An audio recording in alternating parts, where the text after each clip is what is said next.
Globalization began centuries ago, when traders crisscrossed the globe looking for new resources and new markets. But advances in technology in the late 20th century rapidly accelerated this exchange, shrinking the world to what has been called a global village. Telecommunications have made it possible for countries to increase foreign trade and expand international relations, for corporations to do business on a global scale, and for people to become familiar with cultures distant from their own. The process of globalization is ongoing. As the connections multiply, the rate of globalization increases, taking on a life of its own.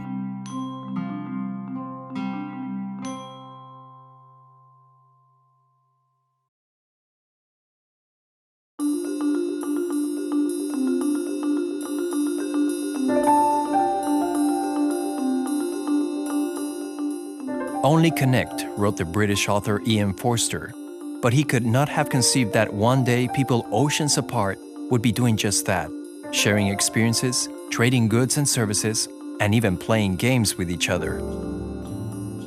Globalization entails the international exchange of information, population, culture, and even disease and contraband.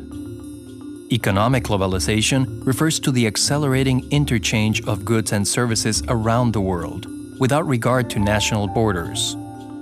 Free trade is one important aspect of the global economy. The general notion of free trade is that the international exchange of goods and services not be restricted in any way by national borders. Now, the traditional ways of restricting that trade was through the imposition of tariffs. Free trade policy seeks to eliminate these kind of barriers to the international exchange of goods and services. Economists would like to see the most efficient producer making products, putting their resources into those products, and then trading for things that they don't produce as efficiently as some of their trading partners. So when we talk about getting rid of barriers, we're talking about moving to a world where we're finally able to maximize the production of goods and services so that we can all consume more and increase overall standards of living. Free trade agreements, such as the North American Free Trade Agreement, or NAFTA, are designed to eliminate barriers to trade. The increasing integration and interdependence of national economies provides many new opportunities for industry, investors, and workers, but it also produces new vulnerabilities.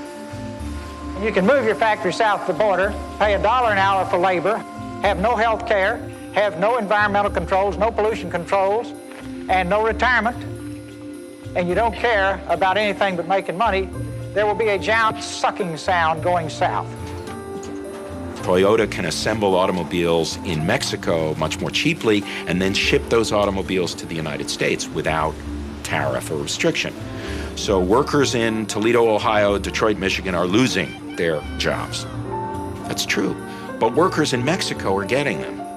And from a regional perspective, this improves the wealth and welfare of North America as a whole, which is surely not an undesirable thing.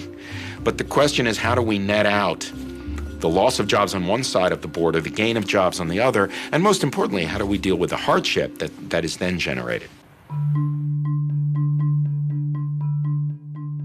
In the late 20th and early 21st centuries, millions of U.S. jobs were lost.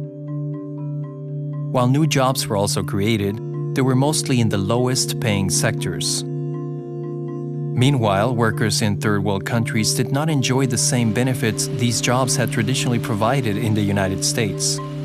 There is concern, too, that these free trade agreements, at least up till now, have not included adequate protection of occupational health and safety, of workers' rights to form labor unions or to collectively bargain for their wages and job security, and environmental protection. I think there's a growing awareness that having free trade with another nation should not absolve us of negotiating with another nation about protecting the environment and protecting working people at the same time. Globalization has brought about rapid industrialization in third world countries, where environmental standards are often less stringent or unenforced.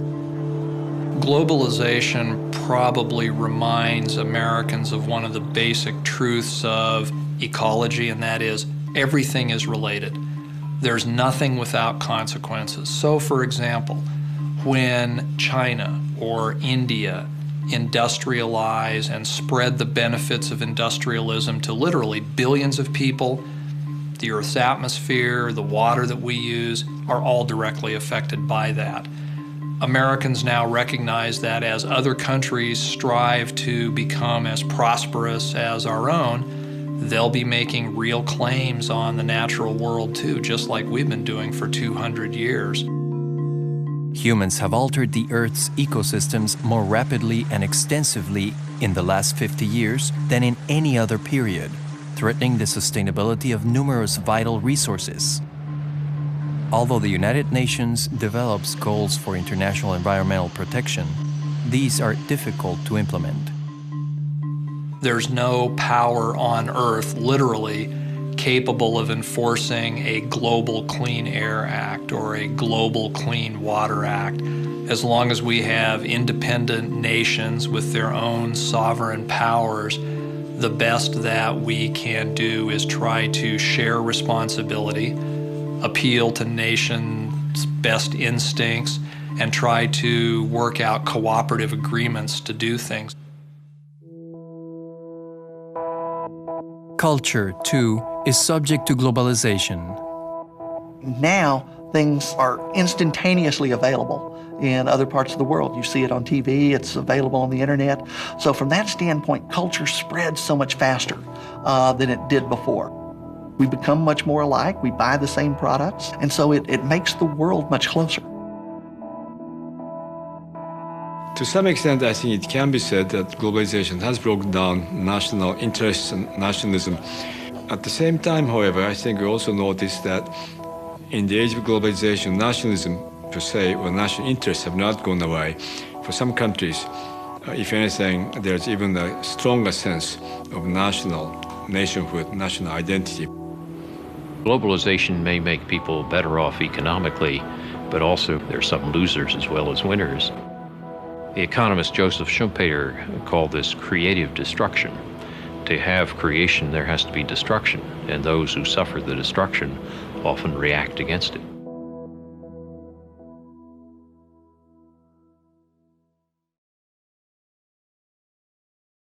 I had taken the kids to school, had just gotten back, and the phone rang, and it was Winston.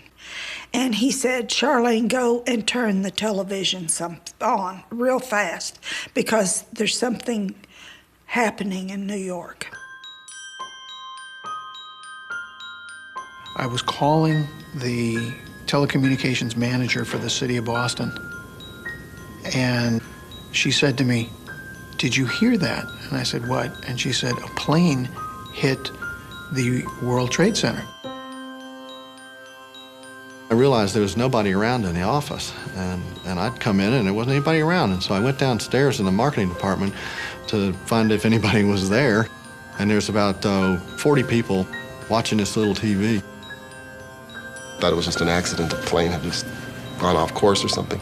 And then to see this other plane come and watching it live on television and see it strike, I thought, oh my God, what is going on? I immediately called police headquarters, and I turned to our people and I said, call downstairs to the desk and lock down the building. I didn't know what was going on, but it scared me enough to say, I feel that we're under attack, or something is happening that's outside of my control, and I need to protect my environment, and I need to protect the people of Boston. I started making plans of how, as a family, we would get together because I thought that we were probably going to be attacked in a number of ways. But I remember thinking that I just couldn't imagine who would hate us so much that they would want to do something like this. The terrorist attacks of September 11, 2001 shook the people of the United States and the world. Although a few rejoiced in the disaster, in most countries around the globe there was shock, sadness, and an outpouring of sympathy at the loss of so many American lives. The sheer scale and the enormous symbolic impact of the attacks on the World Trade Center and the Pentagon left all Americans feeling wounded and threatened.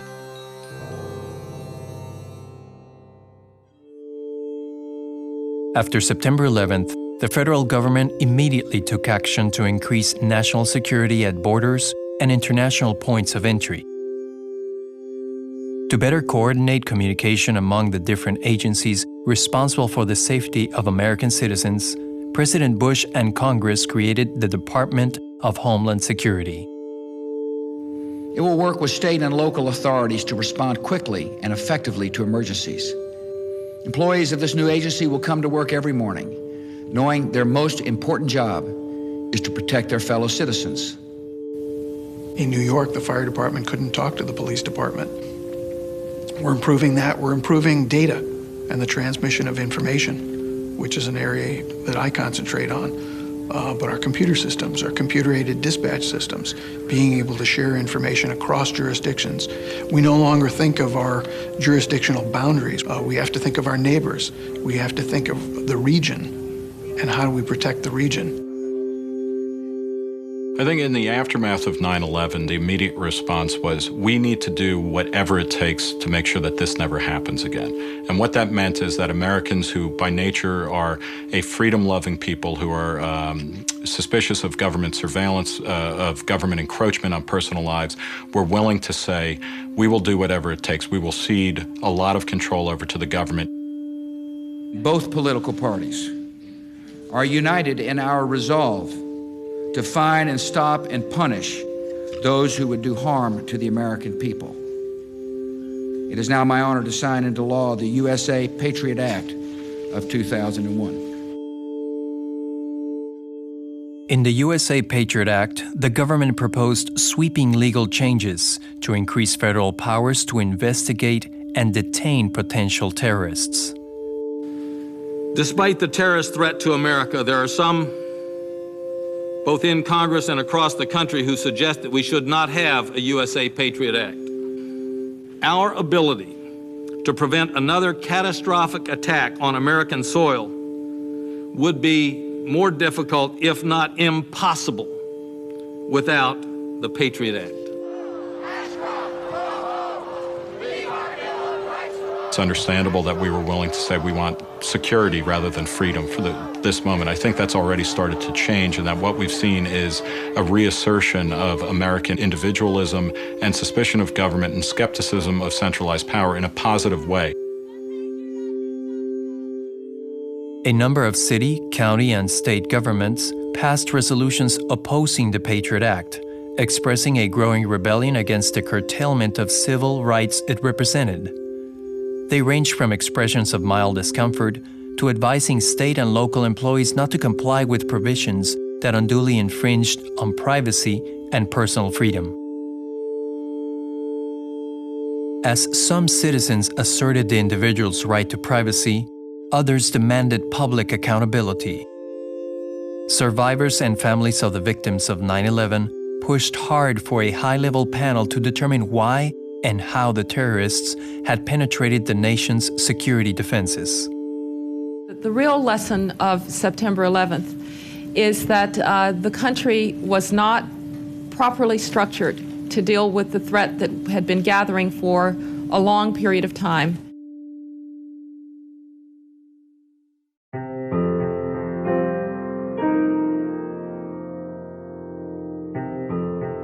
It is no exaggeration to say that events of September 11, 2001 altered the course of history. The lives of several thousand people were ended that day, but in a larger sense, the life of the nation and the rest of the world commenced a new phase. We have to live now with a very dark world. No one feels safe anymore. And this war is not going to be over until we feel safe again, which will not be in my lifetime, nor probably yours either. And it's really sad that all of us have to live this way. And we have to find somehow the courage and the hope to continue our lives. Right after 9/11, my students were terribly depressed. They even talked about suicide among some of them. And I had an idea. I came up with Beethoven, the chorale, the Ode to Joy from the Ninth Symphony.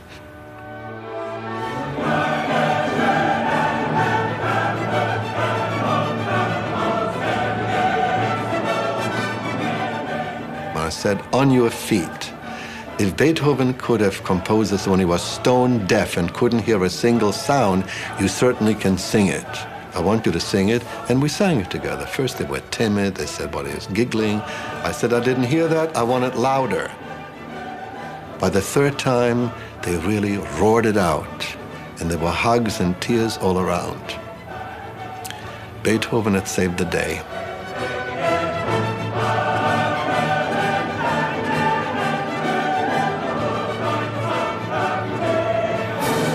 So we have to find the possibility still to have joy in life, to have love in life, despite the darkness, which is still so much around us.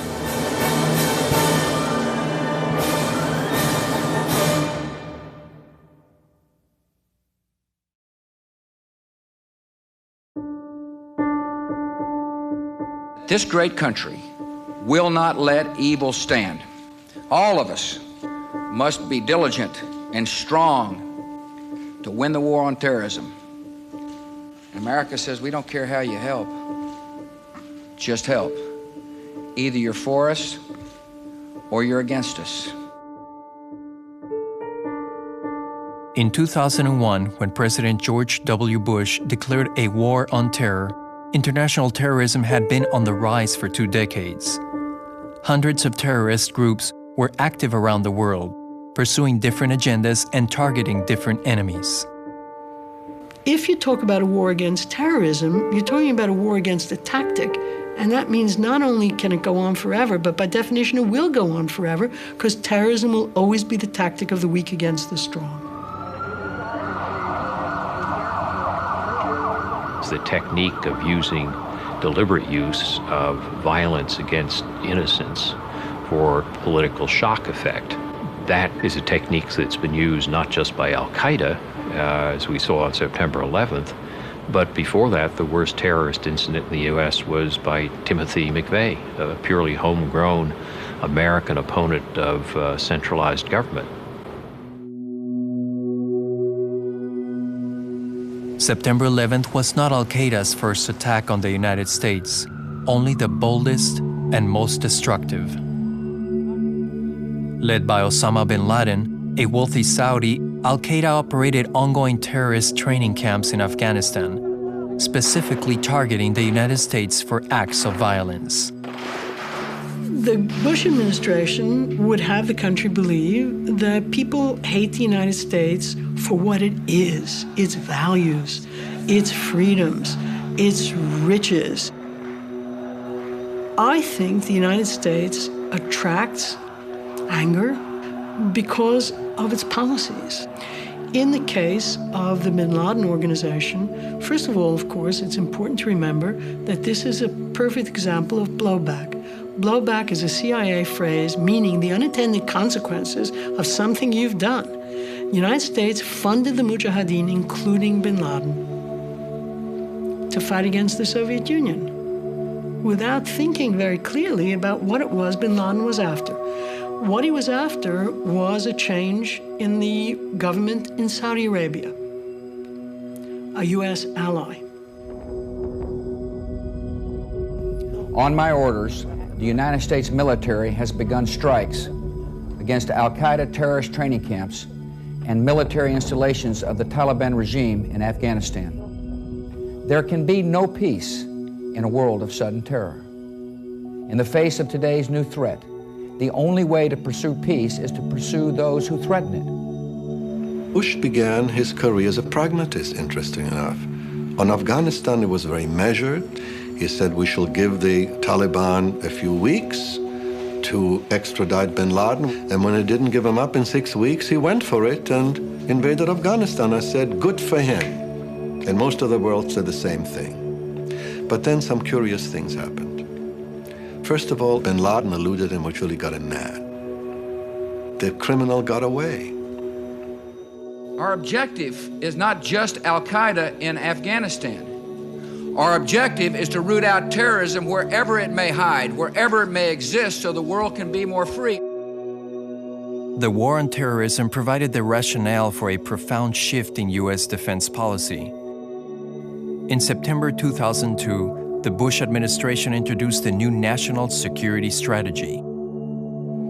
What was shocking in it was its claim to unchallengeable military power. That is, the United States would act to prevent any one country or group of countries from reaching a position where it could challenge, or they could challenge the United States. This was overturning 200 years of American history. Nobody had done a preemptive war before.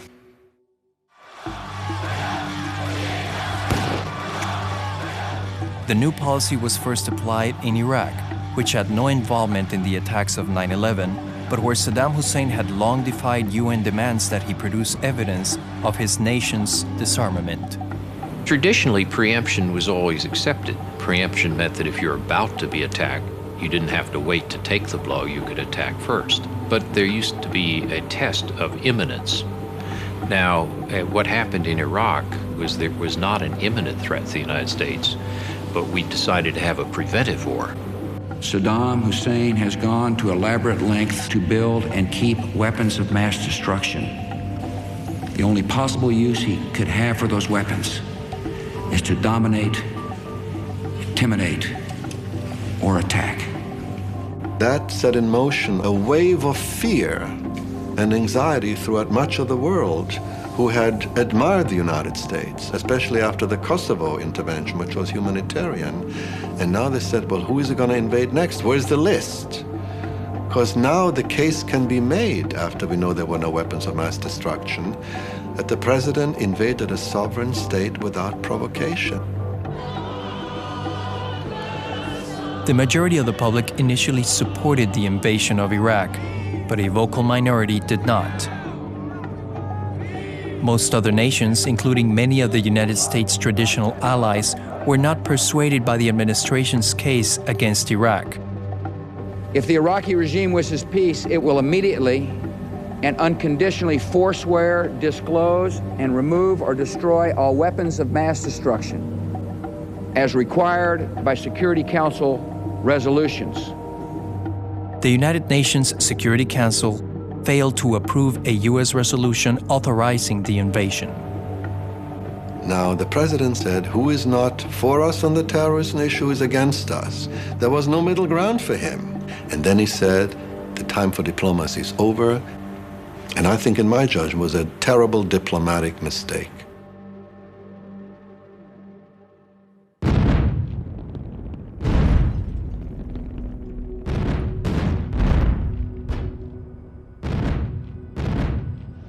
The U.S. invaded Iraq in April 2003, along with a nominal coalition of forces from several other countries, notably Great Britain. Iraq's army was quickly subdued and its leadership ousted. But the rapid victory against Iraqi soldiers did not prepare American soldiers or citizens for a long and frustrating occupation. I think the overwhelming majority of Iraqis were glad Saddam Hussein's government fell and that he himself ran into a hole in the ground and was then imprisoned. I think most people in the world are glad Saddam Hussein fell. That has very little to do with what's happened since. And what's happened since is the creation in Iraq of a kind of welcome mat for those who employ tactics of terror to come and get trained and take potshots.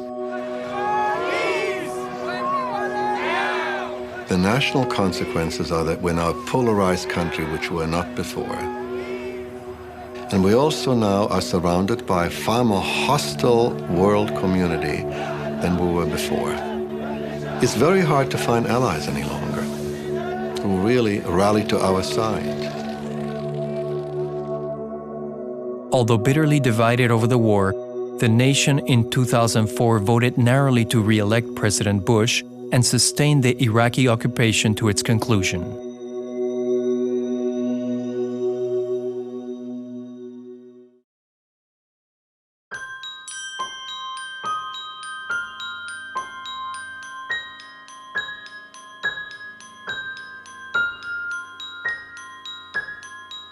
As the world's only superpower, the U.S. often inspires high expectations, and it is subject to criticism when it fails to live up to them. Its wealth, power, and high ideals make the United States an object of admiration and fear, a favored destination for immigrants, and a target for terrorists.